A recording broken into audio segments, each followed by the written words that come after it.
ഏവർക്കും നമസ്കാരം. ഇന്ന് വൃശ്ചികം 3 ദശാവതാര ചാർത്തിൽ എന്ന വരാഹാവതാരം. പണ്ടൊരിക്കൽ ദുഷ്ടനായ ഹിരണ്യാക്ഷൻ എന്ന അസുരൻ ഭൂമിദേവിയെ ആക്രമിക്കുകയും ദേവിയെ സമുദ്രത്തിന്റെ അടിത്തട്ടിലേക്ക് വലിച്ചിഴയ്ക്കുകയും ചെയ്തു. അപ്പോൾ വളരെയധികം ദുഃഖിതയായ ദേവി ഭഗവാൻ മഹാവിഷ്ണുവിനോട് തന്നെ രക്ഷിക്കണമേ എന്ന് പ്രാർത്ഥിച്ചു. ഭൂമിദേവിയുടെ പ്രാർത്ഥന കേട്ട ഭഗവാൻ മഹാവിഷ്ണു വരാഹാവതാരം കൈക്കൊള്ളുകയും സമുദ്രത്തിന്റെ അടിത്തട്ടിലേക്ക് ഇറങ്ങിച്ചെന്ന ഹിരണ്യാക്ഷനുമായി 1000 വർഷത്തോളം യുദ്ധം ചെയ്യുകയും ചെയ്തു. 1000 വർഷത്തോളം നീണ്ടുനിന്ന യുദ്ധത്തിനൊടുവിൽ ഭഗവാൻ മഹാവിഷ്ണു വിജയം കൈവരിക്കുകയും ഹിരണ്യാക്ഷനെ വധിക്കുകയും ചെയ്തു.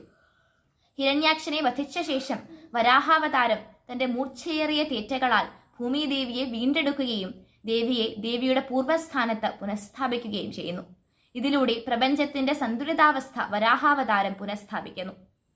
ഭൂമിദേവിയെ സംരക്ഷിക്കുവാനായി ഭഗവാൻ മഹാവിഷ്ണു സ്വീകരിച്ച അവതാരമാണ് വരാഹാവതാരം. ഭഗവാൻ